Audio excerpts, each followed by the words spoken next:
Yo, vous avez vu le titre, aujourd'hui on va parler d'un auteur que j'aime beaucoup et qui est un auteur qu'on est nombreux à beaucoup aimer, qui est un auteur un peu culte et qui me faisait peur à aborder parce que c'est un auteur à spécialiste, comme je dis, c'est-à-dire les fans de cet auteur qui est Tsutomu Nyei, vous voyez ses mangas apparaître, sont souvent très à cheval sur les détails de ses mangas, il faut bien en parler, ils aiment pas qu'on dise du mal, donc je le laissais un peu de côté même si je l'aime beaucoup.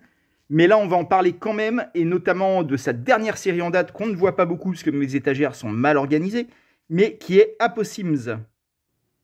Tsutomu Nyei, disais-je, est un auteur à fans. C'est un auteur qui suscite des passions, qui suscite des analyses, qui a été pas mal... alors, c'est pas un déclic, mais il y a quand même eu un regain de popularité en France pour cet auteur, suite à une vidéo d'Alt236, vous connaissez probablement cette chaîne, qui avait fait une longue vidéo très chouette que je vous conseille d'aller voir, je vais vous la mettre en lien, une vidéo sur l'œuvre majeure de Tsutomu Nyei, à savoir le très connu Blame, qu'on ne voit pas très bien, parce que Glénat l'a réédité récemment, il y a quelques années, dans une sublime édition. Pour le coup, là, on peste souvent sur les éditions de luxe, celle-là, elle est ultra classe, elle est très grand format, de recueil japonais, et elle est vraiment très très très bien. Vous pouvez la trouver, ils ont résumé, enfin ils n'ont pas résumé, mais ils ont compilé la série en 6 gros tomes, et avec des pleines pages, c'est pas tout à fait des pages A4, mais on n'en est pas loin, qui donnent la pleine mesure du talent de Tsutomu Nyei pour cette série majeure, donc Blame, qui est vraiment pour le coup un monument du manga cyberpunk, qui est une très grande série, c'est assez indiscutable, qui a un truc architectural, ça a posé toutes les bases du style Nyei, c'est une de ses premières séries, c'est sa toute première série en recueil d'ailleurs, je crois, mais c'était pas tout à fait les premiers trucs qu'il faisait. Et ça a posé les bases du gigantisme. C'est un auteur qui se caractérise beaucoup par des espaces gigantesques. Je vais essayer de vous trouver des images qui le montrent bien. Vous voyez des trucs comme ça, des bâtiments gigantesques, un côté labyrinthique. Hop, là vous voyez plutôt bien. Vous voyez un truc biomécanique qui mélange l'organique et le mécanique. Et avec souvent des histoires très abscontes, je ne sais plus. Je ne sais plus c'est quoi l'accord de féminin d'abscon. Mais des histoires qui sont absconses, je pense. Et ça c'est la première page de Blame qui est très connue, qui est une page très impressionnante. Et ouais, les histoires de Tsutomu Nyei sont souvent un peu incompréhensibles. Ça demande analyse, ça ne veut pas dire qu'elles n'ont pas de sens, mais c'est un peu, vous savez, comme les jeux From Software qui sont un autre truc à fans. C'est des trucs qui demandent de réfléchir, d'aller voir le wiki sur Internet pour comprendre certains détails, de recouper les éléments, de relire plusieurs fois le manga. C'est un truc un peu obscur, souvent, les histoires de Nyei. Ce qui ne veut pas dire qu'on ne prend pas de plaisir à la première lecture, parce qu'il y a souvent aussi un côté action. Blame, certes, l'histoire est très complexe, mais au premier degré, vous avez une histoire d'horreur-action qui est tout à fait appréciable, déjà scène par scène, on va dire. Même si vous ne comprenez pas forcément l'agencement des scènes les unes par rapport aux autres, vous comprenez chaque scène et vous pouvez les apprécier en tant que telles. Donc Blame, c'est vraiment un très grand manga qui a marqué l'histoire de ce média et qui a influencé plein d'autres auteurs. C'est vraiment une œuvre majeure. Hein. Si vous voulez vous intéresser au manga de manière générale, c'est bien d'un peu connaître Blame quand même, je pense. Et vous voyez aussi sur les pages, Tsutomu Nyei a souvent, très longtemps plutôt, joué principalement sur des mangas assez noirs, assez sombres, en termes de couleurs, alors en termes d'ambiance aussi, mais c'était souvent très sombre. Après Blame, il a fait plusieurs autres trucs, notamment Biomega, une série plus courte en 6 tomes, qui est très proche de Blame, hein, que ce soit dans le style, dans les thématiques. De toute façon, toutes ces œuvres sont très proches, on va développer ça. Il y a eu Biomega, donc, qui est très chouette aussi, pareil, avec une conclusion très complexe. Il y a eu Noise, qui est plus ou moins, enfin que même on peut quasiment le considérer comme un Blame 0. C'est un peu le prologue de Blame. Ça explique certains événements qui ont conduit à ce qui se passe dans Blame. Il y a eu Abara, que là j'ai en édition américaine, très très belle édition américaine, qui n'existe pas en France. En France, vous avez juste... c'est une série en 2 tomes qui a été publiée par Glénat. Tout Nyei est publié par Glénat, hein, de toute façon, en France. C'est eux qui ont les droits sur cet auteur. Abara, qui est très très chouette, moi, que j'aime énormément. Les gens ont un peu critiqué Abara pour le côté justement incompréhensible, qui va assez loin dans Abara. C'est vrai que c'est un peu dur de comprendre à la fin ce qui s'est passé. En vrai, vous pouvez le comprendre, hein. Faut juste réfléchir un peu. Et il faut peut-être avoir lu d'autres Niais. Je vous montre les dessins. C'est quand même... Je commente même pas, hein, mais les dessins de Niais sont extrêmement impressionnants. Il y a des pages couleurs dans cette édition américaine. Il y a même une espèce de mini poster. Hop, je vais essayer de vous montrer ça. Mini poster très, très gothique. Et ouais, non, Abara, moi j'ai beaucoup aimé. Il y a des pages très expérimentales, comme vous voyez.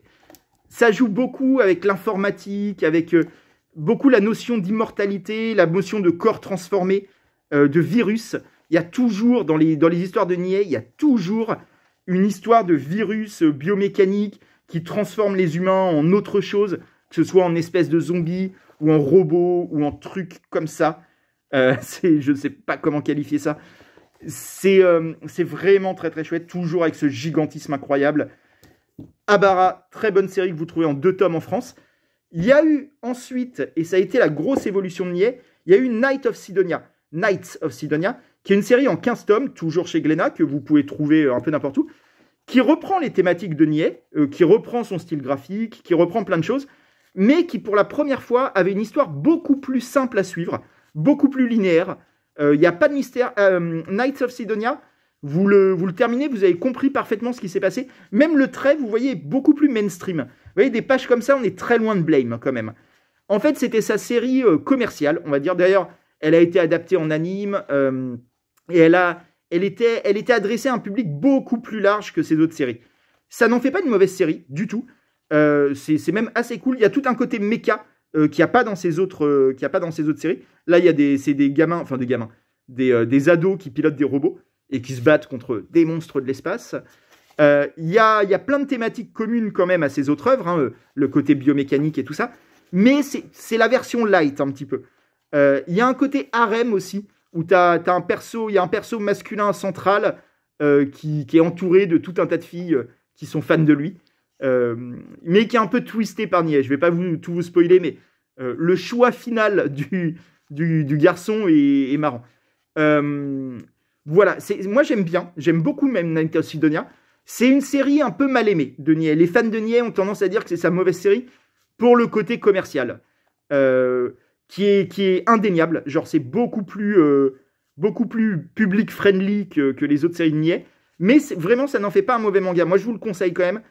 C'est plus simple, c'est plus épuré. Certes, le dessin est beaucoup plus classique, moins impressionnant, même s'il y a des pages très impressionnantes, hein, c'est pas la question. Mais de manière globale, il est un peu moins impressionnant. Mais il est chouette. Et il y a un truc intéressant qui va nous mener à Apossims, c'est que tous les mangas de Niais dont je vous ai parlé sont connectés de manière plus ou moins claire, de manière plus ou moins évidente, et de manière plus ou moins cohérente aussi. C'est-à-dire que si vous vous amusez à essayer de faire une frise chronologique des différents mangas de Niei pour savoir lequel s'est passé avant lequel, quels sont les événements interconnectés, quel personnage revient dans tel autre manga, c'est compliqué et vous allez tomber peut-être sur des incohérences, des choses qui rendent les connexions un peu impossibles.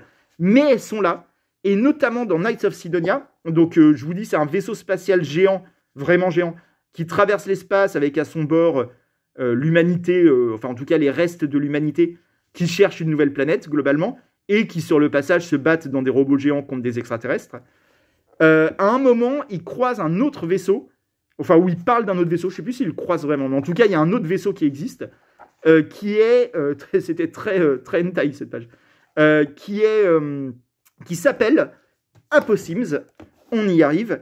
Et ce vaisseau Apossims, ce deuxième vaisseau, le premier étant Sidonia, dans Knights of Sidonia, logiquement, le deuxième vaisseau Apossims, au final, a sa propre série qui se passe probablement des millénaires après Knights of Sidonia, parce que Apossims n'est plus un vaisseau, mais est devenu une planète, et on arrive à cette série. Série qui, d'un seul coup, est très blanche, comme vous le voyez, parce que la planète est couverte de neige, et donc ça tranche énormément avec les autres séries de Niais d'un point de vue graphique. Là, tout est blanc. Tout est également, je ne sais pas si vous voyez bien, le dessin est ultra léger, ultra esquissé, comme si Niais n'appuyait pas trop sur sa plume. Les traits sont un peu interrompus. Vous voyez ce que je veux dire? c'est pas des traits très clairs, c'est pas du tout la ligne claire. On dirait presque des brouillons par moment, comme si il n'avait pas ancré par-dessus.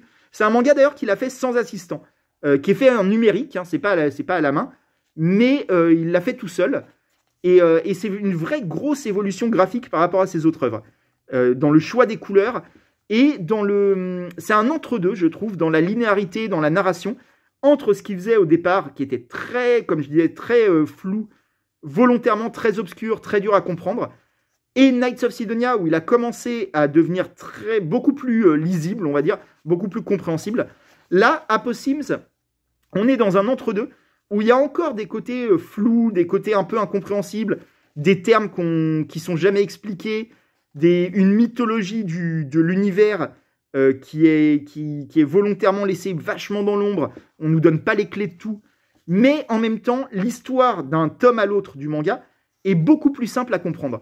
On comprend ce qui se passe et l'histoire qui nous est racontée est assez linéaire. Et ça raconte l'histoire d'Esro, qui est ce mec-là, qui est un habitant d'Apossims comme les autres. Son village se fait attaquer par le gouvernement, l'Empire de Révidor, je crois. Et tout le monde meurt, tout le monde se fait tuer. Lui, il survit in extremis grâce à cette fille. Alors, cette fille qui, en fait, est toute petite, c'est pas une vraie fille. J'essaie de vous trouver une image. Elle est partout, normalement, donc ça devrait pas être très compliqué. Mais, en fait, c'est un tout petit... tac, là, vous la voyez. On voit pas grand-chose, mais vous voyez sa tête ici. Le petit truc, là, c'est la tête d'un tout petit robot qui accompagne Esro partout et qui peut se transformer de temps en temps sous cette forme-là.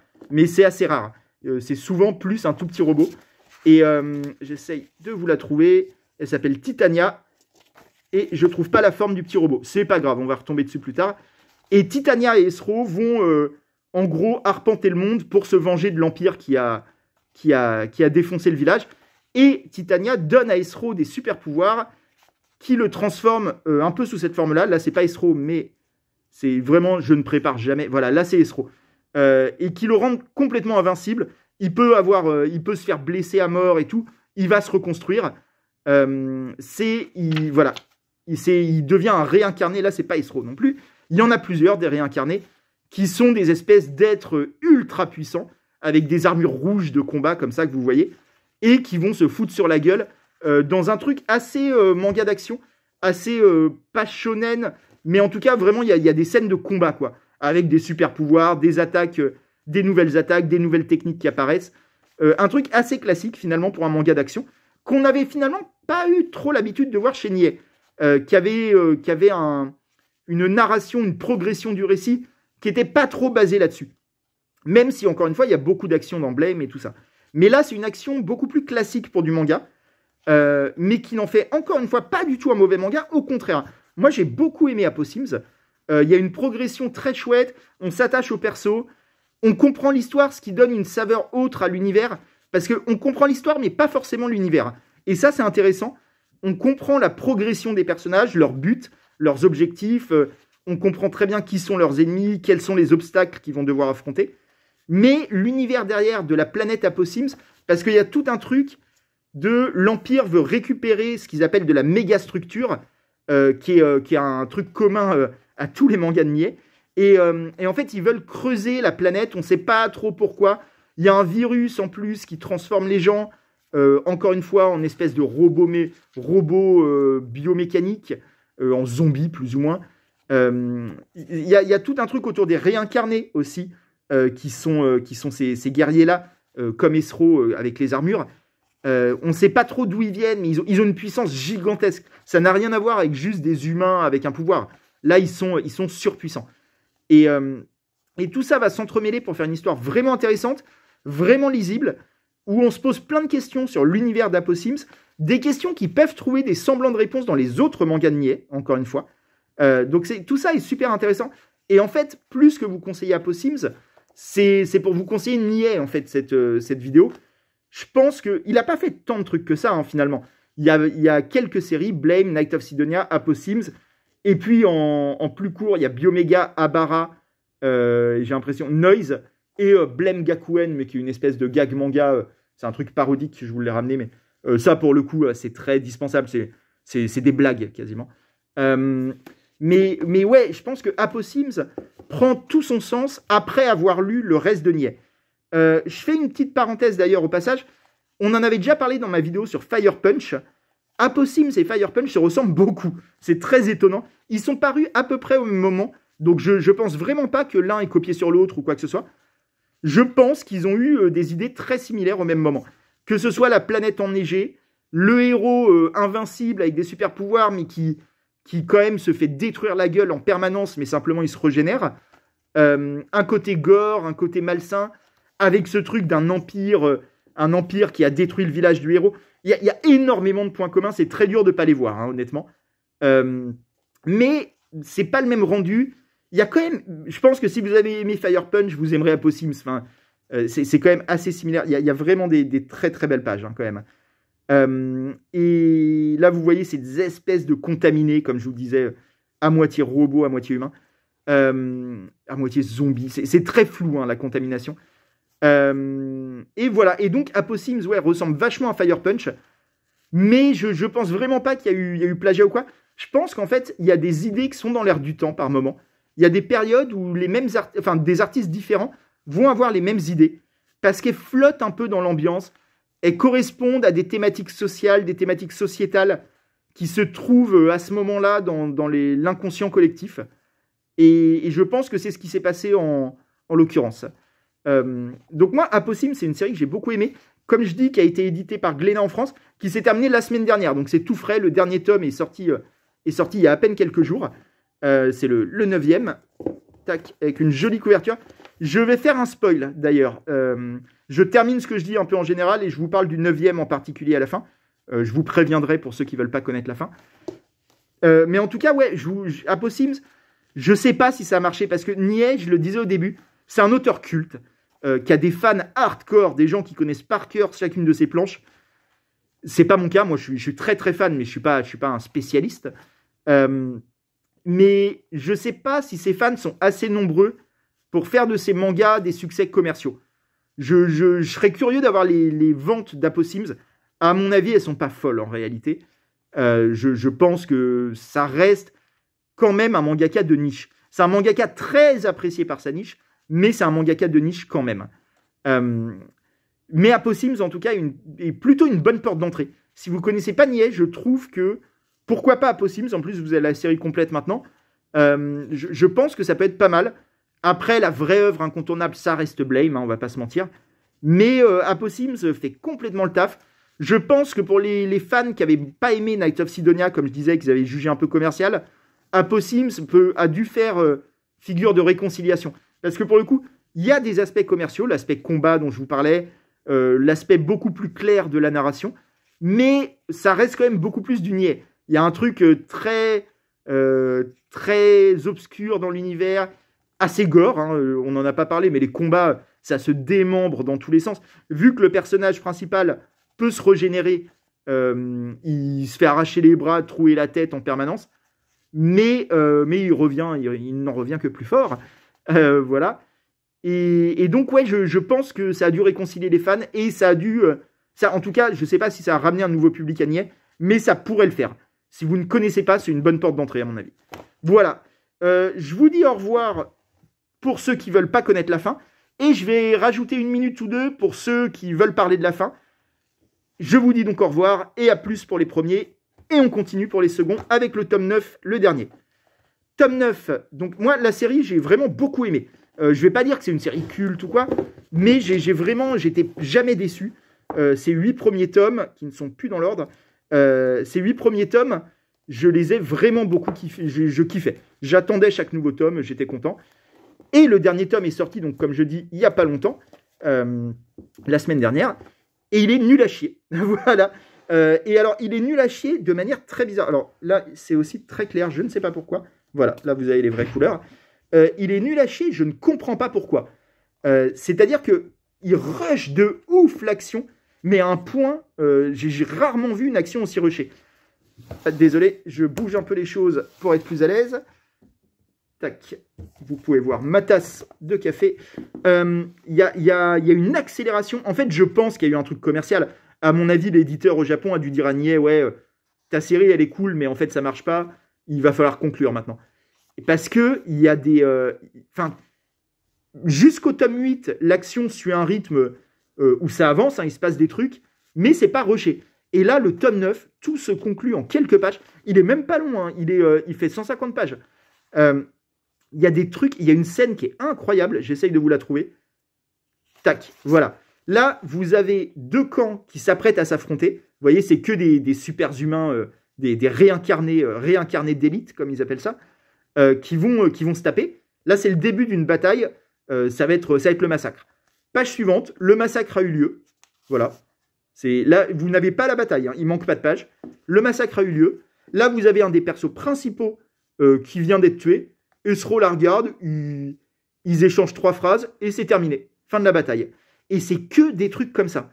C'est que des trucs comme ça. Et la révélation, parce qu'il y a toute une intrigue sur l'intérieur de la planète, comme je vous disais, l'Empire essaye d'atteindre l'intérieur de la planète, on ne sait pas trop pourquoi. La révélation, on la connaît à la fin, c'est nul. C'est que l'intérieur de la planète, c'est une espèce de terminal informatique où les gens vivent sous forme d'intelligence artificielle. Puis il y a un côté gun un peu à la fin, mais qui est très peu développé, en fait, qui tient en quelques pages, qui fait même pas figure de grosse surprise, parce que ça ressemble à d'autres trucs de niais. On s'attendait à un truc un peu comme ça en réalité. Il y a vraiment très peu de surprises. Toute l'intrigue autour de l'empereur qui était assez intéressante aussi. L'empereur qui peut connaître l'avenir. Pareil, en fait, c'est réglé en 3 pages. On a l'impression que Niais, sur la fin, n'a pas su... Enfin, c'est pas qu'il savait pas. Je pense qu'il avait cette conclusion en tête, parce qu'elle est cohérente, la conclusion. Elle sort pas de nulle part. Oui, ça raccroche les wagons de choses qu'on avait déjà vues. Mais elle est tellement rushée. Ça se passe en tellement peu de pages qu'en fait, elle a aucun impact. Ça va trop vite. On a l'impression de lire le résumé de la conclusion, en fait. On nous dit, bon, ben en fait, il se passe ça, il y a une bataille, machin, il meurt, lui, il survit. Et puis à la fin, en fait, l'empereur, il meurt aussi. Et puis, en fait, c'est à l'intérieur de la planète, c'est une réalité virtuelle. Les gens, quand ils meurent, ils sont ramenés dans la réalité virtuelle. Et puis voilà. C'est nul. C'est pas tant les idées qui sont nulles, à la rigueur, pourquoi pas. Mais même si ça reste assez classique, hein, je trouve quand même. Je m'attendais à un peu mieux. Mais c'est surtout, ouais, c'est tellement rushé, j'ai pas compris. Le dernier tome est nul à chier. C'est pas les dessins, c'est pas ce que ça raconte, c'est vraiment la manière dont ça le raconte.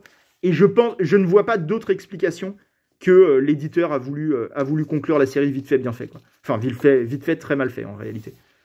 Mais bon, écoutez, c'est ça la conclusion de la série, on fera avec. Il y a des pages comme ça de résumé des épisodes précédents que j'aime beaucoup. Ça a un peu disparu des mangas. Il y avait une époque où on en avait beaucoup des pages comme ça au début des mangas. Et ça me manque un peu. J'aimais bien ces pages-là. Voilà, j'ai à peu près dit ce que je voulais dire sur Apo Sims. C'est une vidéo un peu partielle qui ne plaira peut-être pas aux fans de Niais. J'ai peut-être pas assez parlé. Mais j'ai déjà pas mal parlé. On est à 23 minutes. Je vous dis donc à la semaine prochaine. Je vous laisse la tradition avec Ronnie. Et je vous souhaite un très bon week-end et une très bonne semaine. Prenez soin de vous. Ciao.